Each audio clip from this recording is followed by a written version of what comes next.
Praise the lord. August 30వ తేదీ 2024. ఈరోజు దేవుని వాక్యం.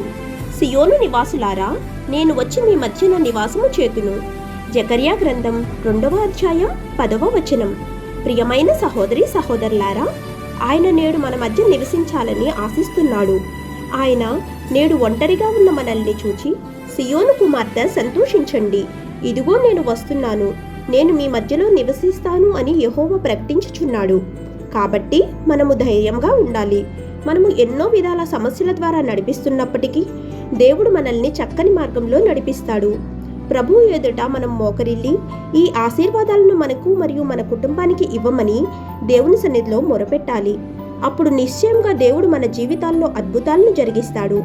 ఆయన మన హృదయం యొక్క తలుపులు తట్టుచున్నాడు. మనము ఆయన స్వరము విని మన హృదయ తలుపులు తెరిచినట్లయితే ఆయన మనలోనికి వచ్చి మన మధ్య నివాసం చేస్తాడు. ఆమేన్. God bless you.